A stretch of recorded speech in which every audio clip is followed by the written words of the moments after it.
Auto repair చేయించాం, పిల్లల ఫీజులు పట్టుకునే కార్యక్రమంలో సహకరించే కార్యక్రమంలో మేము ఉన్నాం. ఆటో రిపేర్ చేయించి ఈ ప్రాంతంలో పెట్టుకొని నీకు కొంత ఆదాయం వచ్చే విధంగా కార్యక్రమం చేస్తూ ఉన్నాం. కానీ ఈ ప్రభుత్వం ఏ రకంగా ముందుకు పోతా ఉంది, ఏ రకంగా మాయ మాటలతో ముందుకు తీసుకుపోతా ఉందనే విషయం ప్రజలందరూ కూడా ఆలోచించాలి. మేము ఖచ్చితంగా ఈ ప్రభుత్వానికి సమయం ఇస్తాం, కానీ వక్రీకరించే సమయంలో సహకరించామంటే మేము కూడా సహకరించిన వాళ్ళు అవుతాం. దొంగ మాటలకి దొంగ పనులకి సహకరించిన వాళ్ళు అవుతాం. మీరు ఇచ్చినటువంటి హామీలను నిలబెట్టుకోండి, ప్రజలు మీకు సహకరిస్తారు.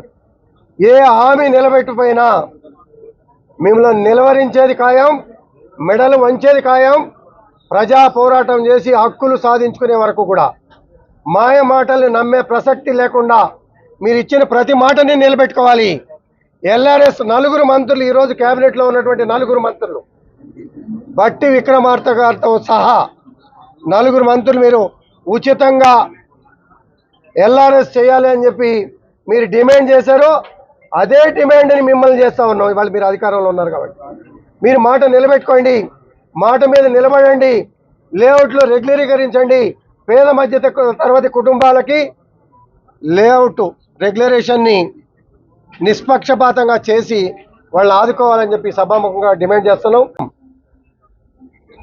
6 గ్యారెంటీలు అమలు చేస్తాం చెప్తున్నారు, సంతోషపడుతున్నాం. మా ప్రజలు సంతోషపడుతున్నారు.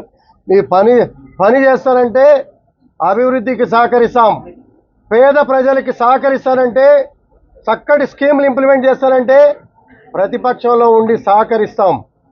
కానీ స్కీములను వక్రీకరించి 6 స్కీములలో 420 స్కీములు ఉన్నాయి. దానికి సంబంధిత ఇష్యూస్ అన్నీ కూడా 2 చేసేసాం, 4 చేసేసాం, ఇంకొకటి చేస్తాం. నేను చెప్పాల్సిందని చెప్పేసా, ఇంప్లిమెంట్ చేశానంటే అయిపోయినట్ట. గ్రౌండ్ రియాలిటీలో పేద మధ్య తరగతి కుటుంబాలకి అందుబాటులో స్కీమ్ రావాలి. ఒక బస్సు వచ్చింది, సంతోషిస్తున్నాం, ఆహ్వానిస్తున్నాం, అభినందిస్తున్నాం. కానీ మీరు చేసిన పని ఏంటి? వెనకాల నొయ్యి ముందు గొయ్యి.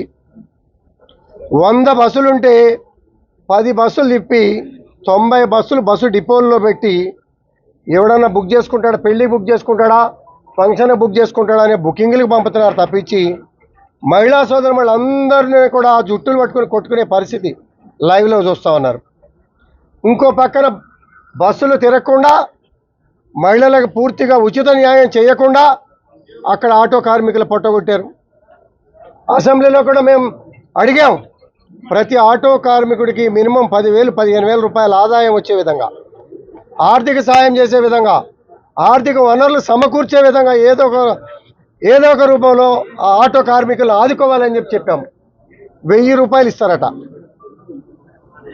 మియాపూర్ సెంటర్లో భిక్షాటన చేసేవాళ్ళు చాలామంది ఉంటారు.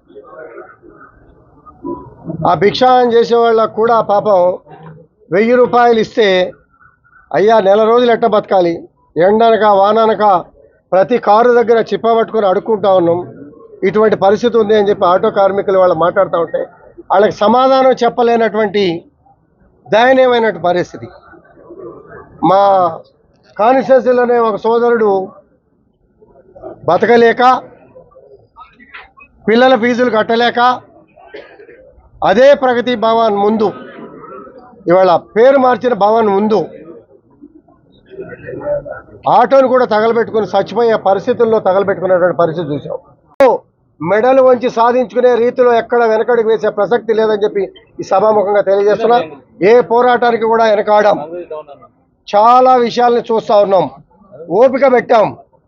తప్పులు చేస్తున్నప్పుడు గుర్తు చేశాం, నువ్వు తప్పు చేయకు, తప్పు చేసిన దాన్ని మేము గుర్తు చేసినప్పుడు నువ్వు తప్పు సవరించుకో. అది గొప్ప మనస్తత్వం, అది నాయకత్వ లక్షణాలు.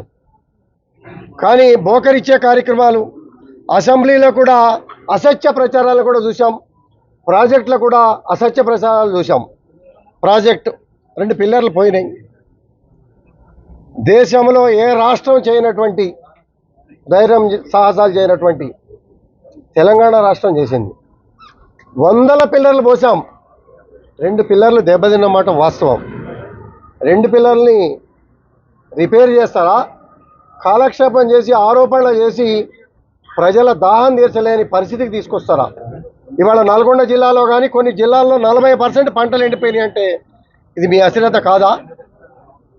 ప్రజలను ఆదుకునే కార్యక్రమం చేయండి, ఆరోపణ చేయండి.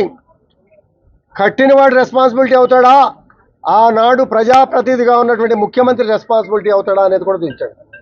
ముఖ్యమంత్రి గారు ఇంజనీరా? ముఖ్యమంత్రి గారు ఆరాటం ఏంటి, తాపత్రయం ఏమిటి? ముఖ్యమంత్రి గారిది ప్రజలకి దాహం తీర్చాలి, రైతుకు నీరు అందించాలి. దేశంలోనే 9 సంవత్సరాలలో నెంబర్ 1 స్థాయి. 2014 బిఫోర్ పంటలు ఏ రకంగా పండినాయి? సమస్య లేని ఇల్లు ఉండదు, పరిష్కారం లేని సమస్య ఉండదు. బంధాలు గొప్పవి, బాధలు చిన్నవి. మీ సమస్యని మేము పరిష్కరిస్తాం. రండి, మాట్లాడుకుందాం.